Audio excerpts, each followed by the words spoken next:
Bien. Hola, muy buenas. Vamos a hacer la clase para octavo básico del día de hoy. Es la última unidad de séptimo básico, el OA10, ya, que es la Edad Media, su proceso de formación, la visión cristiana, el orden estamental, ya, el feudalismo, ya que es el sistema preponderante de esa época. Para poder enlazar la Edad Media con lo que estábamos viendo, vamos a hacer una breve retroalimentación del último visto, ¿cierto? Dijimos que Roma había caído, se fragmenta su política en la parte occidental a partir de los reinos bárbaros que aparecen, ¿ya? Su unidad desaparece, su administración e instituciones desaparecen, se fragmentan a partir de reinos bárbaros, como le dije recién, su ejército también desaparece, pero lo único que queda es la institución cristiana, la institución católica, que es la única que no pierde fuerza dentro de esta caída de la parte occidental, ¿ya? Eh, y es tan fuerte su poder, es tan fuerte su influencia que dentro de la formación de los reinos bárbaros es el Papa quien entroniza, es decir, convierte a los reyes bárbaros en reyes. Entonces hay una relación muy fuerte entre iglesia y Estado, ya ahora, entre iglesia y Estado. Antes, en Roma, el emperador tenía mucho más poder que la iglesia, pero ahora, con la caída de Roma, y como la iglesia es la que eh, crea a los reyes, los legaliza, entonces hay una estrecha relación entre iglesia y reinos, ¿ya? Y reyes. Entonces hay una estrecha relación entre iglesia y Estado, están unidos, ¿ya? Desde el punto de vista económico, tenemos que la ciudad pierde peso, ¿cierto? Se ruraliza la población y en base a un sistema que se llama el feudalismo. Desde el punto de vista de la sociedad romana, tenemos que la cultura se germaniza, además la cultura romana se cristianiza, entonces lo romano se va perdiendo, se va mezclando en base a lo germano y a las creencias cristianas, ¿ya? Por lo tanto, los avances que se podrían tener o que tenían los romanos van a ser abandonados en desmedro de las respuestas cristianas.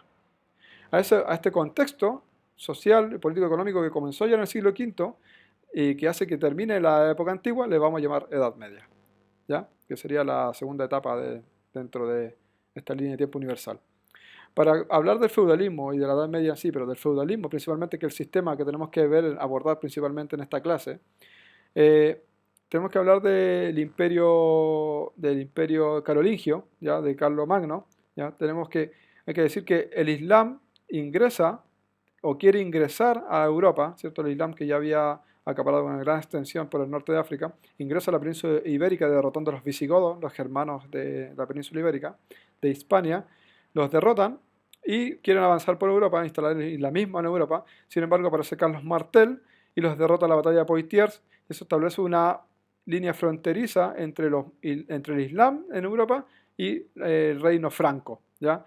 Eso tiene dos consecuencias esta batalla, que se instala esta frontera, el Islam va a quedar hasta acá y que los francos van a situar como un reino bastante fuerte, ¿ya?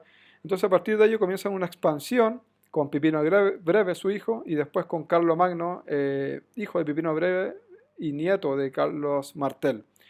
Eh, el imperio era tan grande, si nos damos cuenta, era prácticamente muy parecido a lo que era el imperio romano de Occidente, pero era muy difícil de administrarlo. Ya a la muerte de Carlos Magno lo separan sus hijos, Carlos el Calvo, Lotario y Luis el Germánico, pero la situación es bastante fuerte, es bastante difícil en esos tiempos porque comienzan otras oleadas de invasión entre el siglo IX y el siglo X, como por ejemplo los musulmanes del norte de África, los normandos del norte, los vikingos que instalan un ducado en Francia, saquean y arrasan lo que es la Britania, y también tenemos la invasión húngara. Si nos damos cuenta, estas tres invasiones, tanto musulmanas, normandas y húngaras, se establecen en lo que es el imperio carolingio, por lo tanto, siempre arrasado, siempre saqueado, el imperio carolingio se va a ver fragmentado también, va a tener que, desde el punto de vista político, los reyes pierden peso entonces en desmedro de estas invasiones.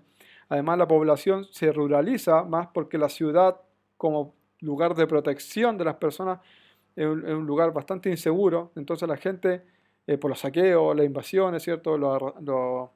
Se arrasan estas invasiones. Entonces, la gente se ruraliza. Es más seguro vivir en el campo, ¿cierto? Apartado de estas ciudades donde está la riqueza y donde la saquean. Entonces, el rey pierde poder, se fragmenta la ciudad, pierde peso, pierde poder la ciudad. Entonces, como el rey ya no puede gobernar en base a ciudades, tiene que delegar el poder a nobles menores.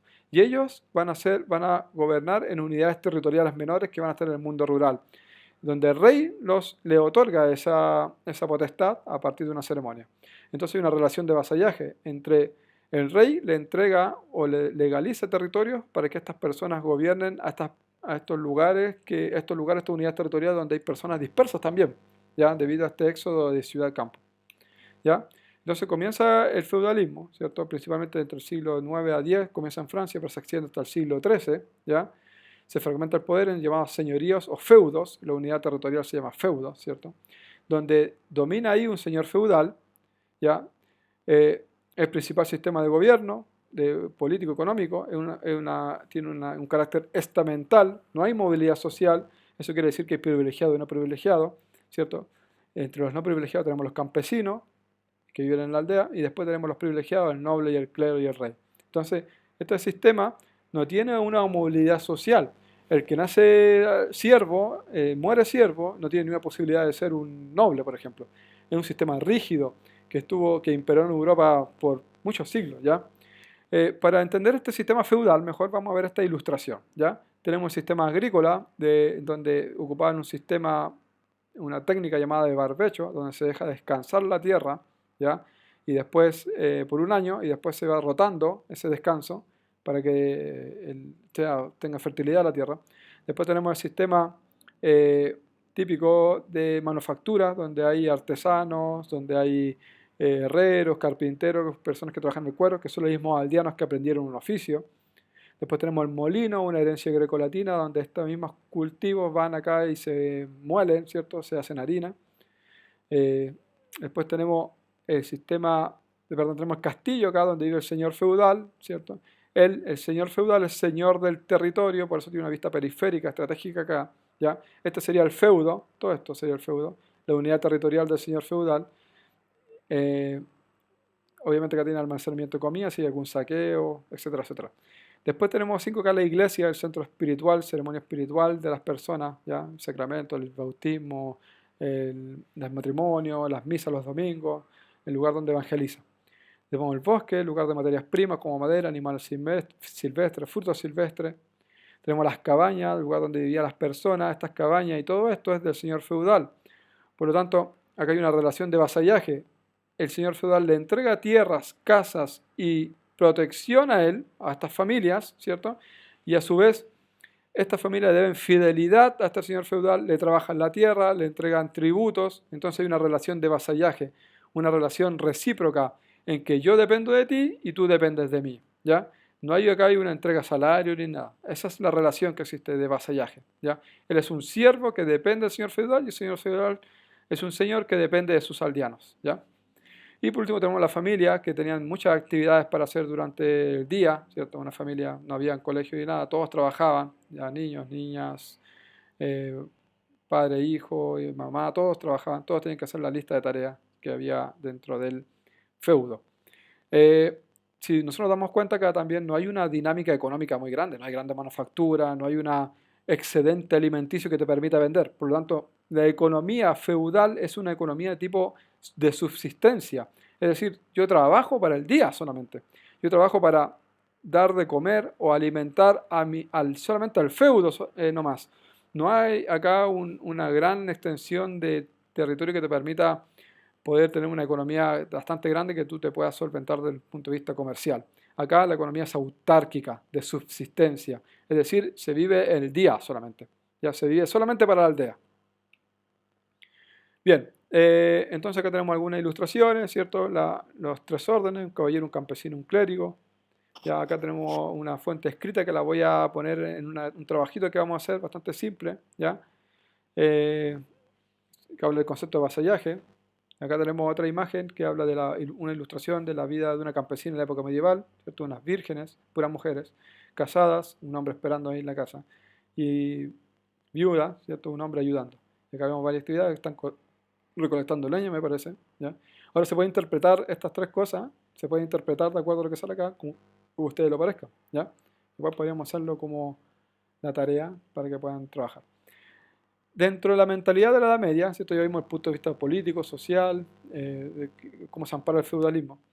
Desde el punto de vista de la mentalidad, tenemos que el rol divino, ¿cierto? Y sobrenatural que imparte el cristianismo. Nosotros nos dimos cuenta que la institución cristiana fue la más importante de la época medieval ya fue lo único que sobrevivió ante la caída de Roma a partir de los bárbaros.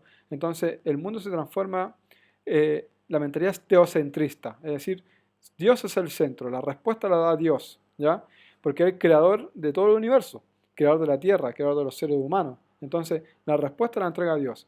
Hay un retroceso de la actividad científica en desmedro de las respuestas que entrega la Iglesia Católica y el dogma cristiano, ¿ya? Hay una visión geocéntrica del universo, es decir, esta tierra que creó Dios es el centro del universo y a partir de ella giran todos los astros, ya todos los astros.